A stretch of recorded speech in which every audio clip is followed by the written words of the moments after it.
government. Alam niyo po, pinipilit nilang inililihis ang katotohanan ngayon.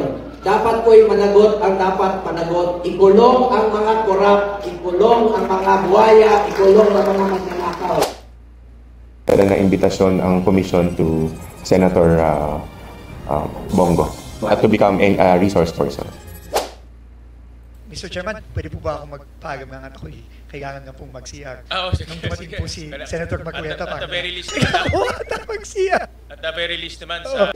Naku, ano ba yan? Napakasinungaling pala nitong si Trillanes. Magandang umaga, tanghali, saang sulok man po kayo ng mundo. Naroroon, mga kababayan po natin, isang magandang araw sa atin lahat. Sinupalpal po ng ICI, itong Independent Commission on Infrastructure na nag-iimbestiga sa mga maanomalya na flood control project sa ating bansa. Sinupalpal itong si Trillanes. Dahil sinabi ni Trillanes sa isang interview na di umano'y iniimbitahan po itong si Senator Bongo ng ICI pero ayaw niyang pumunta. Yan ang sinasabi po ni Trillanes at kailangan daw po kasama si Senator Jaime, kasama si Senator Bato na parang taga-abogado daw nitong si Senator Bongo. Pero agad po na nag-react itong ICI na wala daw po silang imbitasyon na pinadala itong komisyon kay Senator Bongo upang dumalo bilang resource person. Mga kababayan po natin, sinasabi nga ni Senator Bongo na yung mga issue na ito na binabato sa kanya, binabato kay Presidente Duterte, ay ito po ay mga paulit-ulit na nakaso na kumbaga recycle na ito eh. Basura na, muli na namang binuhay ni Trillanes. So, inedit lang ng konti, dinagdagan na ng konti, o ito ngayon, pinail niya sa ombudsman labang kay Senator Bongo. Ito po ay malinaw na diversionary tactics. Ito po ay paglilihis ng issue. At syempre, dahil kakampi naman po nila yung nasa ombudsman, agad naman sinasabing kailangan daw po ito imbestigahan. Ngunit para sa ICI, hindi nila di umano ito priority. Itong isinumite nitong si Trillanes dahil marami pa daw po silang priority. Anyway, bago tayo dadako dyan sa ICI, ito po mga kababayan po natin, pakinggan muna natin ang sagot ni Senator Bongo dito po kay Trillanes. Alam naman natin mga kababayan kung sino ang kapanipaniwala. Ano, bahala nga naman maniniwala tayo kay Trillanes, di ba? Na wala namang itong napatunayan. Puro lang ito ngawa ng ngawa pero wala sa gawa. Senator Bongo, nakita naman natin kung gaano karami na po ang kanyang tinulungan at patuloy pa rin ito na nagtatrabaho hanggang ngayon. Okay, panoorin muna natin ito mga kababayan. So, alam nyo, ang gulo na po ng ating bayan sa ngayon. Kaya labanan po natin itong korupsyon sa gobyerno. I am one with the Filipino people in this fight and crusade against corruption in government. Alam niyo po, pinipilit nilang inililihis ang katotohanan ngayon. Dapat po'y managot ang dapat managot. Ikulong ang mga korap, ikulong ang mga buhaya, ikulong ang mga magnanakaw. Alam niyo, meron po mga puwersa na ipinipilit nilang inililihis ang katotohanan. Ngayon, dinadamay pa kami ni former President Duterte. Alam nyo, pati yung 2007 o 2000 hanggang 2018 na mga proyekto, dinadamay nila, hindi naman, wala naman kinalaman yun sa issue ngayon. Ang issue po ngayon, itong nakawan nila sa flood control at sa mga ghost project, di ba? Yan, tama po yan mga kababayan po natin. Ang issue ngayon is nakawan dito po sa flood control.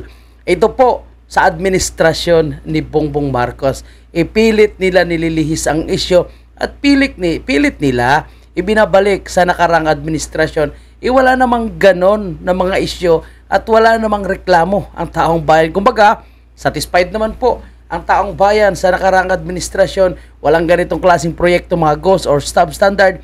Kung may mga nakakalusot man siguro, yan ay hindi rin po natin alam dahil wala naman pong napatunayan. Itong mga ginangawa ni Trillanes, itong mga pinafile na kaso, alam naman natin na paulit-ulit. And alam naman natin si Trillanes, no? Kung sino po ang nasa likod nito, kung sino po yung nagpupundo sa kanya. Alam naman po natin lahat, mga kababayan po natin, upang mag-ingay. Itong wala na po silang ibang bukang bibig sa bawat araw na sila po ay nagsasalita sa media or sa press conference Manila, ay always kinokonek nila sa mga Duterte ang anumang anomalya o kapalpakan na nangyayari ngayon sa gobyerno ni Marcos Jr.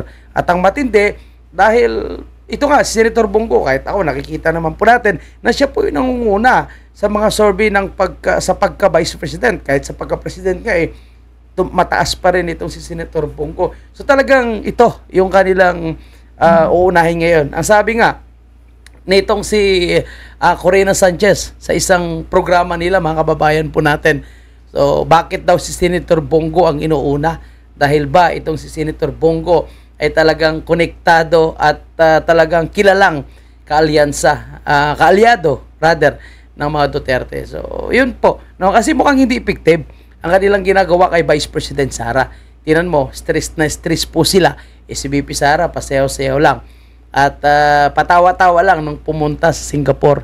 Ito, Senator Bongo, imbis na magpa-apekto naman sa kanilang mga paninira, tuloy-tuloy naman ang kanyang pag-iikot sa mga kababayan natin, Luzon, Visayas at Mindanao sa mga nangailangan ng tulong. And kanina, no, nasa Las Piñas din po, Senator Bongo, para magpaabot ng tulong sa mga kababayan nating nabiktima ng mga dilubyo or kalamidad. Ito, patuloy natin. Dapat managot po yun. Katulad ko, dinadamay kami, lahat naman ng pamilya dito sa mundong ito, meron naman tayong mga negosyo pamilya natin. Ako, may negosyo po pamilya ko, wala pa ako sa mundong ito. Ang importante po, malinis ang aking konsensya. I observe delikadesa at hindi po ako nakikialam sa mga negosyo ng aking pamilya dahil may trabaho po ako bilang senador. I observe delikadesa, hindi po ako nakikinabang sa negosyo ng pamilya ko at hindi po ako nakikialam. At hindi po ako nagbibigay ng pabor kahit kailan po. Huwag pong ilihis yung katotohanan. Tumbukin po yung may kasalanan, yung mga buhaya talaga. At sana po, yung ginamit na pondo para sa flood control, ginamit na lang sa iba. Wala tayo rito ngayon, di ba? Kung mga nagpatayo silang evacuation center, ilang evacuation center ang pwedeng ipatayo sa mga pondong iyon. Alam nyo, batas na po itong Ligtas Pinoy Centers Act. Mandatory evacuation center. Ako po ang principal author. Batas na ito. Sana yung pondo sa flood control, ginamit nila sa evacuation center. Wala kayo rito ngayon sa gym, meron kayong maayos na higaan, tuwing may nasusunugan, nababahaan. Ang pwedeng ipatayo na evacuation center, 60,000 sa buong Pilipinas. Kung ginamit po yung pondo ng flood control sa tama, meron na sana tayong 80,000 health centers at 800 na mga hospital. Agoy, naku po mga kababayan po natin, muhabanat na ngayon si Senator Bongo, di ba? Imagine mo kung gaano kalaki po yung ninakaw na pera mula sa flood control. Kung pinagawa nga, tama nga naman sabi ni Senator Bongo, kung pinagawa nga naman ng evacuation center ito, di sana po mga kababayan po natin, mas maraming makikinabang na mga kababayan po natin. Lalong-lalo na, nauuso naman itong pagbabaha dahil sa kawalan po ng implementation ng mga proyektong mga flood control na ito. Alam nyo, no, napakalaking sampal ito sa gobyerno na pinamumunuan ni Bongbong Marcos. Napilit po nila ngayon ginagawan ng mga diversionary issues itong mga kakampi ng mga Duterte dahil hindi nila kayang magawa ng solusyon, mga kababayan. At syempre, dahil itong Senator Bongo number 1 senador, nangunguna kung sakaling magkaroon ng eleksyon sa pagka-vice presidente. So ito yung kanilang tinatarget ngayon. And tama po ito sinasabi ni Senator Bongo, dapat unahin yung mas napapakinabangan ng taong bayan at wag yung puro pagnanakaw itong mga buhaya na ito. Natandaan ko pa nga sa isang punto na sinasabi ni Senator Bongo doon sa investigation, malapit na matumbok ang mastermind. Pero anong ginawa nila? Nililihis nila ang isyo at tinigil pa itong Blue Ribbon Committee na ito. Anyway, babalik daw po yung Blue Ribbon na yan. So malalaman natin kung sino na naman ang kanilang bakbakan. Inaisip ko agad, baka pagbalik ng Blue Ribbon, agad yung Senator Bongo na naman, itong babanatan, itong si Ping Lacson. Patuloy muna natin, Senator Bongo. At ang pwedeng ipatayo nun, 300,000 na classrooms ang pwede kong ipatayo. Ngayon, ilang classroom lang po napapatayo, di ba? Alam nyo, 22 lang napapatayo classroom sa ngayon. You know, 22 lang na classroom. Walang hiya. First time po nangyari na sa isang taon, 22 lang ang napagawang classroom. Sana ginamit po yung pondo ng flood control sa tama. Ginamit po para sa mga classroom. Marami sanang estudyante na kinabang sa ngayon po. Magtulungan po tayo, huwag tayong pumayag na lumuhin po tayo. Huwag tayong pumayag na itihis po ang katotohanan. Seek the truth po, yung katotohanan lamang. Mapanagot po ang dapat mapanagot sa issue ito. Mga kababayan ko, salamat po sa inyong tiwala. Yun po mga kababayan po natin, napakatapang na pahayag ni Senator Bongo na dapat doon lang po tayo sa katotohanan at huwag ilihis ang isyo at managot ang dapat managot. Kaya itong ICI na ito mga kababayan po natin, dapat maging tapat po sila. Mahiya naman po sila sa taong bayan na umaasa sa sinasabi nilang independent investigation na ito para tuluyan ang tukuyin, mapanagot, makasuhan at mapakulong itong mga magnanakaw na ito. At ang kanilang ginagamit ngayon ng mga nasa gobyerno na sumisira sa mga Duterte at sa mga kaalyado, kagaya nito ni Senator Bongo, ay itong sundalong kanin na si Trillanes. Kaya ako napapaisip ako sino ba talaga yung nasa likod nito? Siya kaya yung mastermind sa mga anomalya sa flood control? Siya kaya ang pinsan ng nakaupong presidenteng ito, yung nasa likod nito? Ito po mga kababayan po natin ay mga pagtatanong lamang. Kasi bakit mahilig siya mag-imbento ng mga kwento? O dahil sa kanyang pag-iimbento, yung akala niya siguro, mga kababayan po natin, ay kakampihan po siya. Invitasyon ang komisyon Akala niya kasi mga kababayan, kakampihan po siya ng ICI. Mukhang hindi po pumabor kay Trillanes itong ICI at sinupalpal si Trillanes na mali ang kanyang mga pinagsasabi. O ngayon, sino yung nagpapakalat ng fake news? Kasi lagi yung sinasabi, fake news yung mga Duterte, fake news niyan si Senator Bongo. O ngayon, tingnan mo po mga kababayan natin, sino ang tunay na fake news? Sino ang tunay na sinungaling? Kaya nga naman sa mga naniniwala dito kay Trillanes, nako po, kayo ay mga fake news din. Yung si Claire Castro, mukhang naniniwala dito kay Trillanes. Itong si Remulla, mukhang naniniwala kay Trillanes at gusto daw po nila imbestigahan, tutukan ang investigation sa mga sinumiting kaso ni Trillanes laban kay Senator Bongo at kay Tatay Digong. Okay, puntahan natin yung ICI. Ano po yung naging pahayag ng ICI dito po sa kasinungalingan nitong si Trillanes? Na invitasyon ang commission to Senator Bongo to become a resource person. Wala pang plano ang Independent Commission for Infrastructure o ICI na ipatawag bilang resource person si Senator Christopher Bongo. Ito ang nilinaw ng ICI kasunod ng social media post ni dating Senator Antonio Trillanes IV na Yun mga kababayan natin, malinaw po, nasa balita na talagang nagpakalat na naman ng kasinungalingan itong si Trillanes. Sinasabi niya pa may hindi daw pupunta si Senator Bongo kung hindi kasama si Amy at si Senator Bato. Saan siya kaya kumukuha ng kanyang mga impormasyon na ito, Nag-iimbento. Alam niyo mga kababayan po natin, kaya itong kaso na gawa-gawa ni Trillanes, hindi umuusad Di ba? Hindi umuusad, laging nababasura. O ito ngayon, ang basura ay binuhay na naman. Para lang may pantapal, may panlihis sa isyong korupsyon na nangyayari sa ating bansa. O ito na naman, binuhay na naman. So, huwag tayong magtaka. Kung ngayon ay nag-iimbento itong si Trillanes na mga ganitong klaseng information, pinapakalat sa social media, laban kay Senator Bongo, huwag tayong magtaka na itong mga kaso na ginagawa niya is puro imbento lamang. Alam nyo, nakakatawa po mga kababayan po natin na nasa gobyerno na to. At yung mga kinakampihan po nila at ginagamit nila ng mga tao, mukhang mahilig po sila sa pag-iimbento. Mukhang mahilig po sila sa hallucination. Mukhang mahilig po sila sa imagination. Di ba mga kababayan po natin? Ang sabi nga mismo ng presidente, na hindi na daw po siya natutulog at kinakausap ang kanyang yumaong ama. Naku, doon tayo matatakot mga kababayan natin. Yung kinakausap mo na yung patay. Kaya sabi nga ng ating mga kababayan na nasa comment section, kaya nga naman nagiging KUS project, yung farm to market road, yung mga health center, pati po Yung proyekto na nakalaan para sa Armed Forces of the Philippines, magkano yan?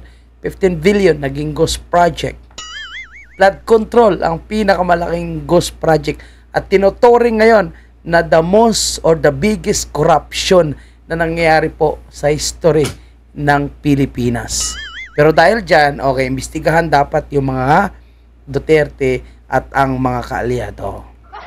Yan po ang solusyon nila sa mga nangyayari sa ating bansa. Nako, Trillanes, mahiya ka naman. Tuloy tayo. Itahan na ng komisyon ang senador, ngunit tumanggi umano itong pumunta kung hindi kasama sina Senator Amy Marcos at Senator Ronald Bato de la Rosa. Ayon kay ICI Executive Director Attorney Brian Keith Hosaka, walang katotohanan ang pahayag ng dating senador na kilalang kritiko ng walang katotohanan. Fake news, sinungaling, budol. Nako, Trillanes, ano ba yan? nagdaang administrasyon. Sinabi pa ni Attorney Hosaka na hindi nila prioridad sa ngayon ang mga isinumeteng dokumento May tama talaga ito sa utak si Trillanes, no? ng dating senador, kundi bagkus muling binigyang diin ng ICI na nakapokus sila ngayon sa 421 ghost flood control projects na nauna nilang inihayag sa publiko. Binigyang diin din ng ICI na ayaw nilang maging redundant o maulit pa ang anumang referral na isusumite sa Office of the Ombudsman. So right now, the fact that the complaint has been filed with the Ombudsman, we don't want to be redundant in the sense that medyo hindi pa nga kompleto yung aming staffing pattern, so we would rather concentrate our efforts to new case build-ups, meaning referrals to the Ombudsman of a different project involving the 421 ghost project. So, uunahin muna namin yung mga wala pang referrals but have been identified to have been alleged ghost projects. Nako, ano ba yan, Trillanes? Pati pala yung referral o yung endorsement mo na dinala sa ICI ay ayaw nila pansinin. Kasi alam ng ICI na kapag pinatulan nila itong reklamo na ibinigay sa kanila ni Trillanes, yung gusto pa imbestigahan ni Trillanes, alam nila na magdadagdag na naman ito ng kawalang tiwala ng taong bayan. Kasi yung mga basura na na-issue, binigay sa kanila, tapos bigyan nila ng priority. E di yung pagdududa ng taong bayan, lalong madudoble. Dahil ang nagbigay sa kanila nitong mga dokumento na ito o referral para imbestigahan ay sinungaling. So, ano pa, edi lalo silang mababaon. Ibaon na nga po sila ngayon, no? At sinasabi natin na ito po is cover up lamang itong ICI nito. Actually, yun naman talagang ginagawa po nila. Tapos dagdag pa nila si Trillanes. Edi lalo silang mababaon, no? At lalo silang mapapahiya dito kung si Trillanes ang kanilang maging resource person o yung source of information. Ipinauubayan naman ni Trillanes sa ICI ang pagpapaliwanag kung bakit hindi pa iniimbitahan si Senator Go. Samantala, hinikayat naman ni Senator Go si Trillanes na huwag lumihis sa katotohanan, kasabay ng pag-iit na ang mga tunay na nasa likod ng mga maanumalyang flood control projects ang siyang dapat pagtuunan ng pansin. Samantala, kinumpirma rin ni Attorney Hosaka na nitong October 20 ay muli silang nagpadala ng sabina kay Reside Ako Bicol Party List Representative Zaldico. Ayan, sabi ni Senator Bongo, wag nyo ilihis ang isyo na at mag-focus tayo sa mga buaya. Ang problema mga kababayan po natin, yung buaya is protektado ng nakaupong nasa administrasyon ngayon. Yan ang isa sa problema natin na mukhang malabo po na talagang mapapanagot. Sabi nga, nung nabasa ko doon sa Pinos ni Edo Manzano, sabi ni Edo Manzano, 65 days before Christmas, wala pa ring hustisya, wala pa ring napapanagot sa maanomalya na pagnanakaw sa kabanang bayan. And which is, he is talking the flood control. Wala talaga. And dito naman po kay Zaldico, alam naman natin na ito po is talagang ano lang, no, parang usaping bakla is charot-charot lang. No, parang ganun lang yon. Kasi alam naman nila, isampina nila Zaldico, alam naman nila na wala sa Pilipinas. So sino pinapasampina nila? Sino yung pinapa-report nila? Wala naman sa Pilipinas itong si Zaldico. So talagang another panglilihis yan o panggagago lang yan, pambubudol na kunwari, ayan, iniimbitahan na namin si Zaldico. Pero ang totoo po, nasaan ba si Zaldico? Bakit puro Zaldico? Bakit walang Martin Romualdez? Bakit walang Sandro Marcos? Paulit-ulit yan na sinasabi po ni Manong Chabet at talagang hinahamon po sila. Kung talagang kayo ay gusto nyo talagang malaman ang maanumalyang mga proyekto, mismo puntahan nyo po yung lugar mismo at distrito ng mga Marcos. Pero wala po silang ginagawa. Puro sila saldi ko. And then yung kanilang sinasaldi ko, wala naman sa ating bansa. Sinong mapapanagot? Kaya ako duda ako dito na may makukulong talaga. No? So hanggang Christmas, no? Hanggang ano pa ata yan, Valentine's. O baka sa susunod, hanggang susunod pa, no? Na araw ng mga patay, bakante pa rin yung kulungan na yan. Naasahan nilang haharap sa pagdinig bilang resource person ang dating kongresista sa nakatakdang pagdinig sa November 11 at November 12. Paliwanag ni Atty. Hosaka, pag-uusapan ng komisyon ang kanilang susunod na hakbang sakaling hindi tumugon o hindi magpakita si Ko sa pagdinig. Ayan. Yung kay former Congressman Saldico, we sent a new subpoena to him. Address Wala yan po mga kabayan, drama lang yan. to his Pasig residence and the one in Bicol. We're just awaiting the reports coming from the ones who would serve this. No? And once we've received this from them, then we will study the matter kung ano yung magiging. Dismayado ang isang grupo. Alam niyo mga kababayan po natin, no? ang hirap din sa mga namumuno ngayon dito sa ICI dahil hindi sila makagalaw ng maayos base sa katotohanan. Kasi nga po may script sila na sunod-sunod eh. At siyempre pag magkamali po sila, mamaya mabanggit nila, no? Yung hindi nila dapat mabanggitin mo. Binanggit ba si Martin Romualdez? Wala. At yung sinasabi pa ni Claire Castro, kung may ebidensya kayo ilabas nyo, kasuhan nyo. Ano yan, panggagago yan. Sila yung nag-iimbestiga. Pero yung taong bayan na naghahanap ng resulta ng kanilang investigation, yun pa yung kanilang hinahanapan. Ng ebidensya daw, ilabas nyo daw ang ebidensya. Di ba mga gago? Ang kababayan natin. Okay, so punta tayo sa usapin ng negosyo. Alam natin, naggalit na po ang mga negosyante. Karamihan po sa mga negosyante, mga kababayan po natin ay galit na. Dahil, yun nga, no? Walang magandang ginagawa po itong administrasyon ni Bongbong Marcos. Imbis na tutukan, lalo na po sa usapin ng taripa, mga kababayan po natin, dapat makiusap siya, talagang dapat kunin niya yung oras nitong si President Trump para makapag-usap sila na maayos. And then, humingi siya ng pabor, lalong-lalo na po sa issue ng taripa.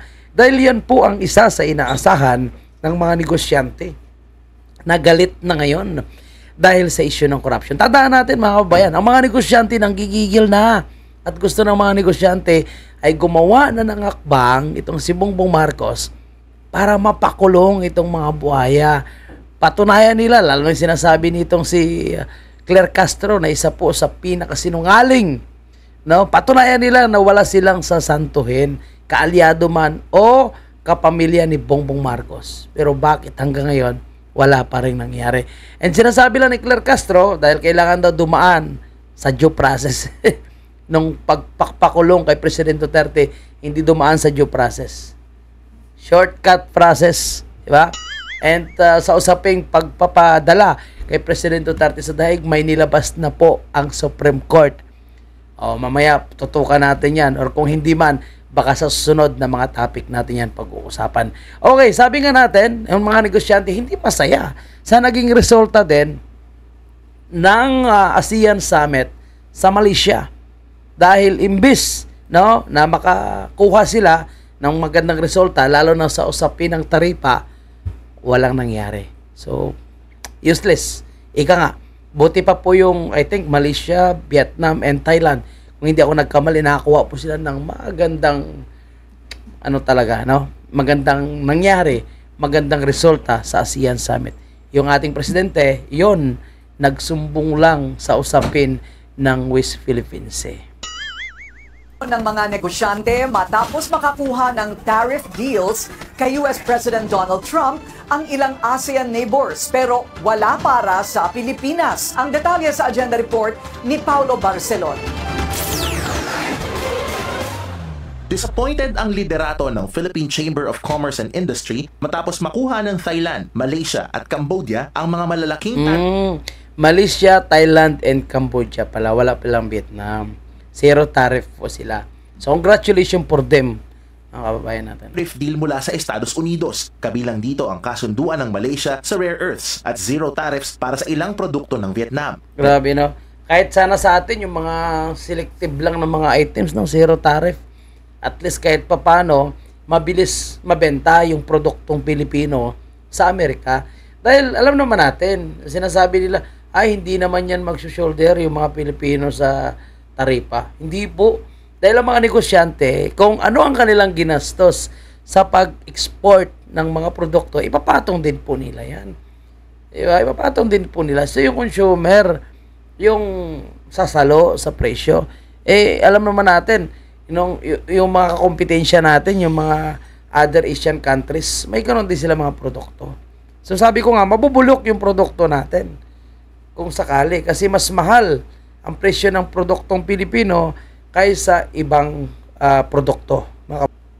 Pero ang Pilipinas, no deal. Ayon kay PCCI Vice President for Trade Brian Ang, apektado ang mga semiconductor exporter sa Pilipinas. Very, very depressed na sila. They were hoping na, because over 50% of our exports are from semiconductors, no? So, very depressed sila na wala pa rin lumalabas na positive feedback on this sectoral tariff. We are shocked that this news came out. We were expecting a little bit of good news na, because we have been negotiating for at least sectoral tariff relief when it comes to our semiconductor industry. And what's happening is the total opposite. You see our neighbors getting special tariff exemptions, and the Philippines has so far received none. Dagdag pa ni Ang, dapat tumingin ang pamahalaan sa mga posibleng kapalit o konsesyon mula sa Washington, tulad ng... Alam niyo mga kababayan po natin, humihimod pa yan ng puwet itong si Bongbong Marcos sa Amerika. Naging tuta pa yan ng Amerika, no? Na parang gusto nga ng Amerika punuin tayo ng Idcasite. Hindi umaangal po itong si Bongbong Marcos. Okay lang, sige lang. Si Tariela, si Gibo Chodoro, yung AFP chief, itong si Browner, di ba? Parang naging spokesperson na to ng Amerika against sa China. Pero wala pa rin nangyayari, hindi pa rin tayo binibigyan ng pabor. Samantala yung mga kaalyado ng China, alam mo itong Cambodia, itong Malaysia, itong Thailand, mga kaalyado ito ng China. Hindi nga sila nag-aaway ng China.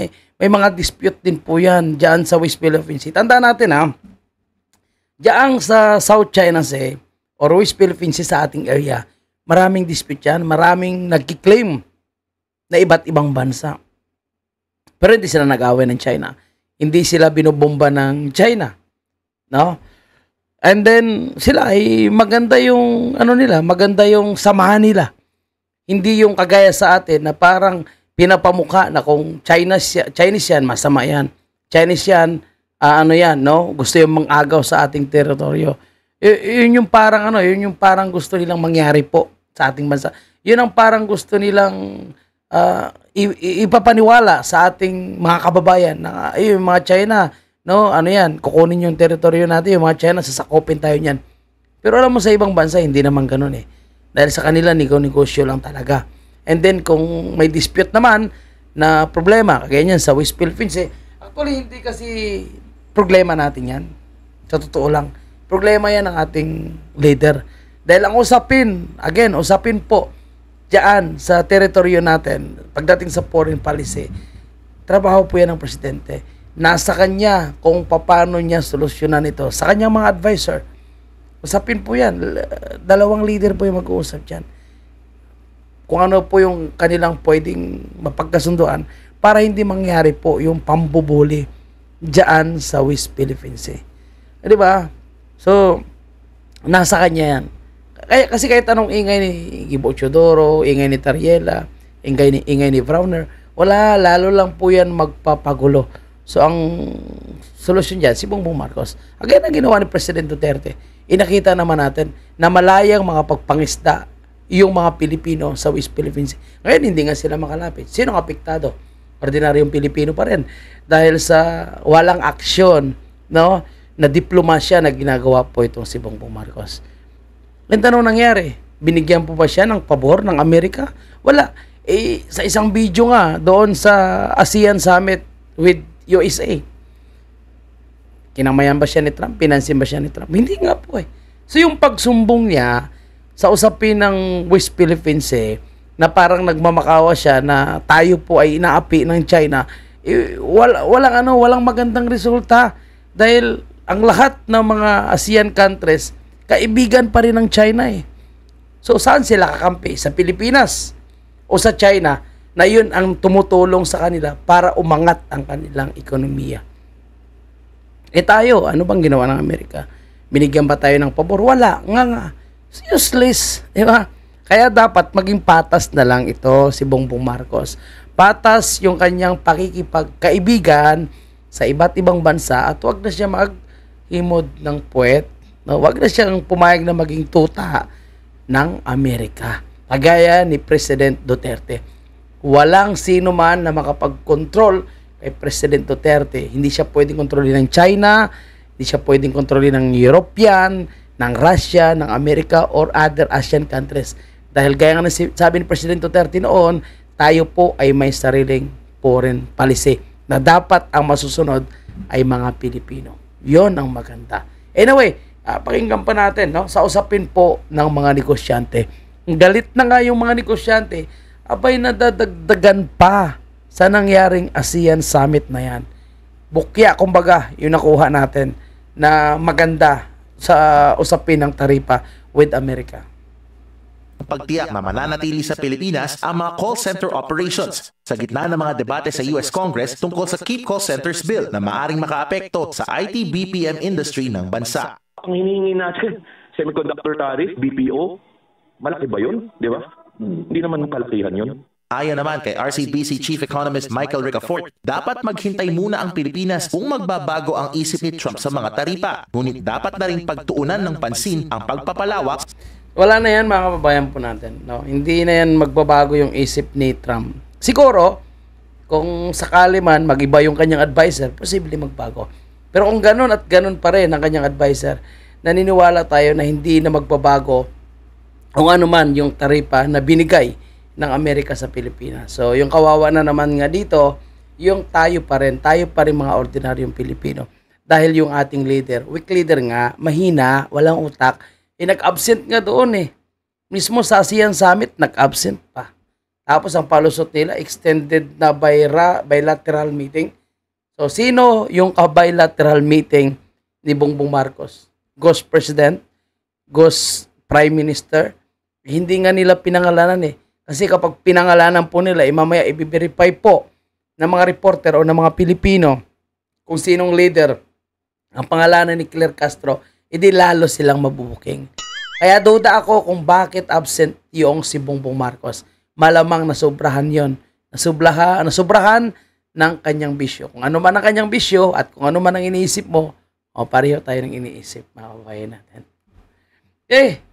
So, bago tayo mag-jump on sa panibagong topic natin ito, puntahan lang po natin, yung respect po ni Congressman Pulong Duterte dito po sa pinakasinungaling na tagapagsalita na si Auntie Claire.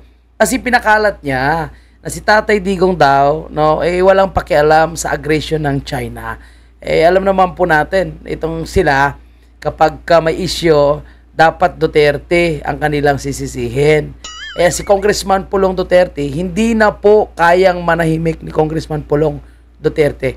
Sabi niya, sa pagbabakpak nitong bangag daw na administration, asking people to save the president from his own inconfidence. Kumbaga, kung wala po sila makikitang solusyon, okay, ibato natin yan. Batuhin natin ng mga issue yung mga Duterte. Tatay Digong, BP Sara, o yung mga anak ni Tatay Digong o kaya kaalyado para sabihin, wala, kasalanan niya ng mga Duterte. Okay, punta tayo sa ating panibagong topic, mga kababayan po natin. Medyo maganda-ganda ito. Kasi sa usapin pa rin ito ng flood control, mga kababayan po natin. Mayroon palang allocable na tinatawag, allocable budget. Ito daw umano ay na-design para gawing panuhol sa kanilang mga gustong suhulan. At alam niyo po, mga kababayan po natin, I don't know kung bero lang po yan ni Secretary Vince Dizon ng DPWH na naiihi na daw siya o nasi-CR daw po siya nung makita niya po itong si Senator Marcolita. Grabe naman yan. So, ibig sabihin, medyo kinakabahan pala itong si Vince Dizon kapag ang kanyang kaharap na o yung nag-i-interpolate na po sa kanya ay walang iba kundi itong si Mr. Masungit na si Senator Marcolita. Okay, simulan natin ito mga kababayan natin. Panoorin, napakaganda po yung kanilang pinag-uusapan dito. At dito madidiscover natin na talagang nakadesign na pati sa budget yung mga panuhol nila sa gusto nilang suhulan. Ibang klase. Pwede po ba ako magpagangat ako kailangan nga pong mag-CR. Oo, sige. Nung dumating po si Senator Marcolita, at the very least naman, mag-CR. at the very least naman sa bigat ng trabaho niyo, Pasensya na po. payagan namin kayo mag-CR at the very least. Secretary na. Grabe naman yan mga kababayan natin. No? Kita niyo lang si Marcolita na si CR siya. Napakaganda yung tanong ni Senator Erwin kasi kung yung title nga ay generic at may discretion yung district engineer, pwede nga niyang sirain yung ayos na kalsada. Dahil pareho lang yung title kasi generic eh. Hindi mo naman mapinpoint kung nasaan yun. Kung kahabaan yun is 10 kilometers, saan doon ang gagawin. No? So, that's why kung wala yung mga technical description, talagang pwede mangyari. Tama po ba? Yusek, Secretary, pwede mangyari talaga dahil may discretion siya na sirain niya yung ayos na kalsada. Pwede po. Hindi lang po pwede, I think. Grabe no. Sirain yung ayos na kalsada. Sa totoo yan, marami tayong nakikita dyan, maayos pa yung kalsada, binubungkal na, gawing bago, o dagdag perwisyo. Pero yung kalsada na sira-sira, hindi ginagawa. Ay, na. Otak talaga na mga magnanakaw sa gobyerno natin. Nangyayari na po yan. In reality. Namin ni Vince Dizon. It's really been happening. No? That's why marami pong reports sa mga kababayan natin mismo. And I'm sure marami pong pinadating kay Senator Tulfo, no? na mga ganito. Kasi nangyayari po talaga. So with itong ginawa nating mayroon ng technical description, hindi na maulit to, Senator Erwin, kasi mayroon ng technical description. Yes, I trust Secretary Vince Dizon. Kasi I hope hindi na maulit. Sabi ko kasi parang common practice ito before eh. Parang yung mga tao, kahit nung bata pa ko, kaayos lang, sira na naman, sinira na naman, wala namang crack, wala namang kwan. So, hopefully, Mr. Chair, with Secretary Vince Dizon at the helm, sana po matuldukan na ito, Mr. Chairman, Secretary. Opo, Mr. Chairman, you're absolutely right po. And I think yung pong mga reforma na nanggaling na rin sa discussions po natin sa komite, yung pre-audit, na nag-agree naman po ang COA na, no, na pwede tayong mag-pre-audit, ikagawa yung pong, ito pong station limits na very transparent po sa line item ng budget na klaro na ito ay ginagawa itong stasyon na to hanggang dito sa stasyon na to. At ikatlo po yung magiging guidelines natin on reblocking na pwede kang mag-reblocking kapag na-fulfill itong criteria na ito. Tingin ko po yung tatlong reforma po yun tingin ko halos imposible na po siguro nilang madaya pa ito na alam niyo sa totoo lang nung itong si Vince Dizon ay nasa administrasyon pa ni PRRD nung panahon ng pandemya. Ang galing ng diskarte nito, mga babayan natin. Kaya nakakahanga din. Kaya nung itong si Vince Dizon ay naupo bilang sekretary ng DOTR, natutuwa tayo dahil alam natin na marami po siyang gagawin. Matalinong tao na to yung madiskarte. Pero nagulat po tayo nung pinalitan niya po itong sekretary Bunuan, parang naging tuta rin ito. At lahat na lang na kanyang mga nililinya, sinabi ng presidente, sinabi ng ating presidente. Paano yan? Kung lahat na lang ay nagbabase ka sa sinasabi ni Bongbong Marcos. So yung investigasyon mo, impluwensya niya na. So wala ka pa rin kalayaan na sabihin kung ano po ang katotohanan dahil nakabase ka lang kung anong sabihin ni Bongbong Marcos. Kaya nangihinayang ako dito kay Vince Dizon, no? Na siya po ngayon ang sumalo sa lahat na problema ng DPWH. At lalo siyang masisira dito kung hindi po siya magpakatotoo. Kaya dapat magpakatotoo siya dito para hindi siya masira sa taong bayan. Kapag talagang nagpagamit siya dito, no, walang mangyayari dito mga bayan natin. Dahil ang taong bayan ngayon nagmamasid na Lahat na galaw nila tinitingnan. So napakaganda yung kanyang suwisyon. para hindi na maulit itong pagbabakbak na mga kalsada na maayos naman. Yung pagre-refer na hindi naman kailangang i-repair, pero yung kailangang baguhin, kailangang simentuhin, kailangang i-repair, kailangang aspaltuhin, ay hindi ginagawa dahil hindi nga nila ka-distrito. Pero kung distrito nila, kahit paulit-ulit, basta't kumita lang. Diba? So, sana po, no, maging effective itong sinasabi ni Vince Dizon, no, kung paano niya gawing bago yung mga patakaran dito po sa DPWH. Pero syempre, Senator Marcolita, kabado siya pagkaharap niya. Na CCR.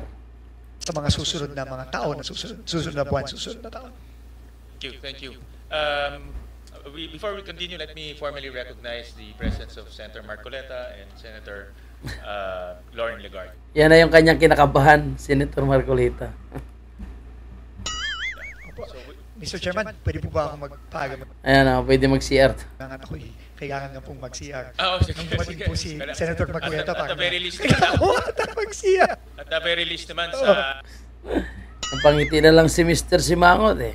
sa bigat ng trabaho niyo, Pasensya na po. payagan namin kayo mag-CR at the very least.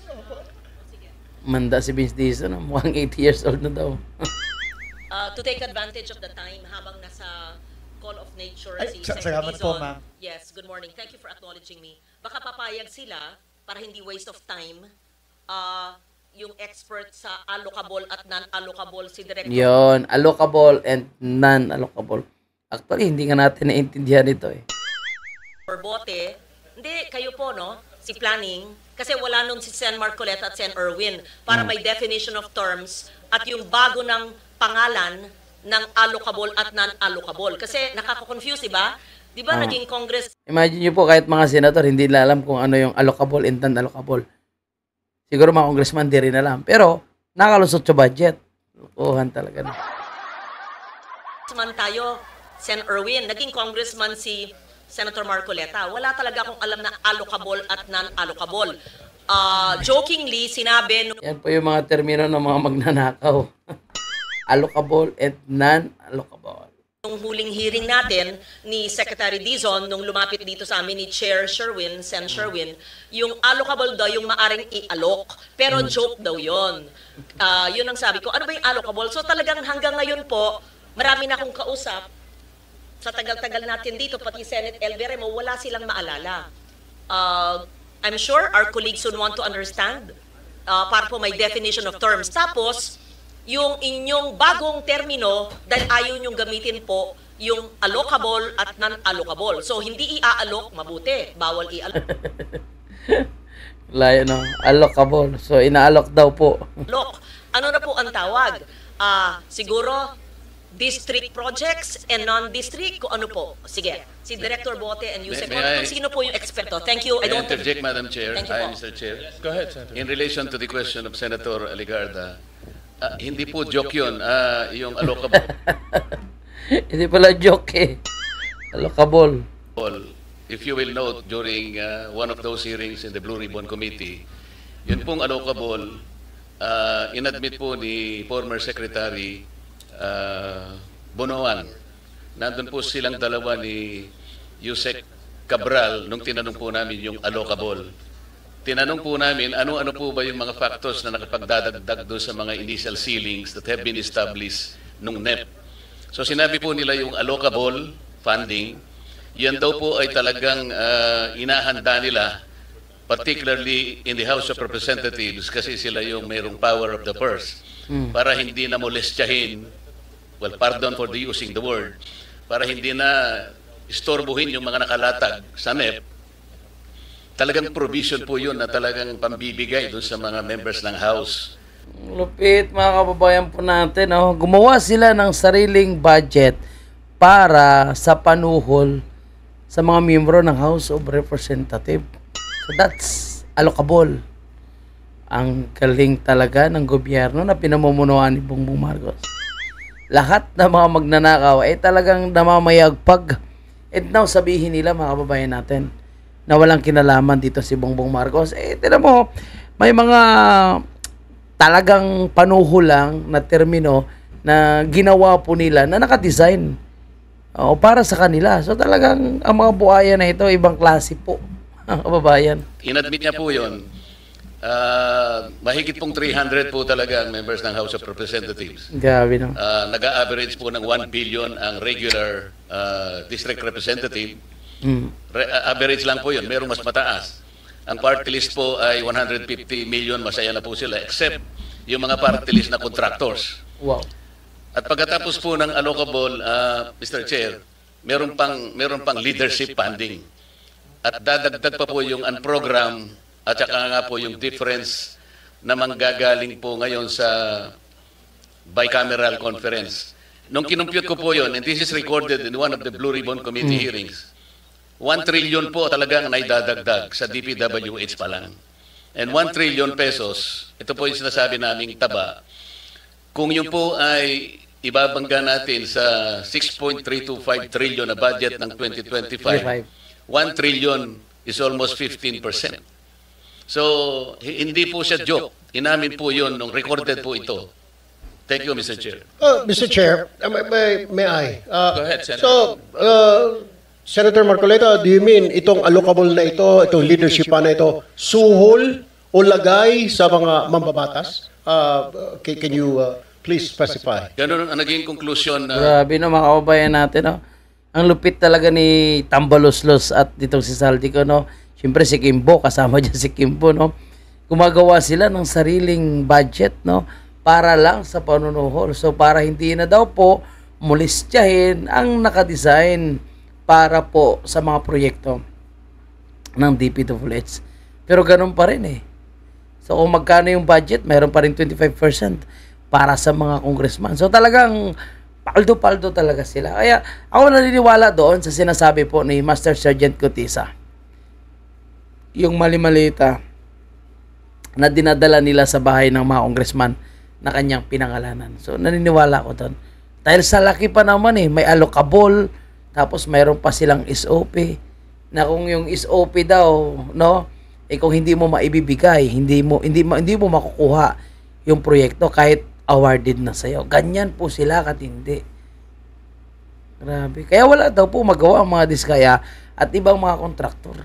Ang sabi nga ng iba, kahit yung kanilang mga lisensya ay ginagamit para sa mga ghost project at wala po silang mga gawa dahil sila po ay na-hostage sa mga proyekto na kanilang pinapagawa.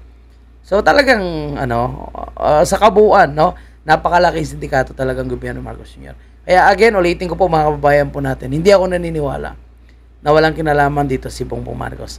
And dapat makinig si Bongbong Marcos dito po sa hamon ni Manong Chavit sa kanya na kung hindi niya kaya solusyonan at panagutin itong mga magnanakaw, ibumaba na lang siya sa kanyang pwesto. Kasi sayang po sayang yung mga oras at panahon na hindi po mapapanagot itong mga magnanakaw, hindi po mababawi ang pera ng taong bayan, and then hindi masolusyonan ang mga pangunahing problema ng ating bansa hanggat siya pa rin. O kita mo sa taripa pa lang, wala tayo na pala. And again, imbes na gumawa po sila ng solusyon, di ba, panagutin ang tunay ng mga magnanakaw, idinadivert po nila eh. Yung ginamit po ni Senator Bongo na term, no, nililihis nila ang isyo at pilit na binabato kay Senator Bongo, Senator Bato, at lahat ng mga kalyado ng mga Duterte.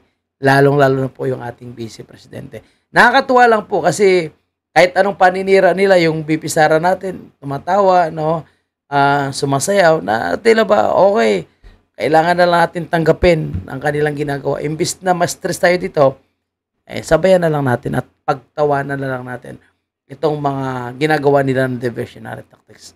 So ngayon, ano po ba yung ating dapat aasahan sa investigation na ito? Malamang cover up. And nakita natin, panay tahol lang itong taga-pagsalita ng palasyo. And of course, no, itong kanilang mga attack dog. Again, sinasabi ni Manong Chavit, a voluntary resignation would not be a humiliation. It would be an act of dignity, a rare moment of courage that could still restore trust in our institution. Yan ang hamon kay Bongbong Marcos. Okay, maraming salamat. At kung kayo po ay umabot sa ating video ito, huwag kalimutang pindutin ng like or share. At kung kayo po ay hindi pa nakasubscribe, mag-subscribe na dito po sa ating Kababayan PH. at paki-like na rin ng ating Facebook page. Maraming salamat po sa inyong lahat at mabuhay ang bansang may isog.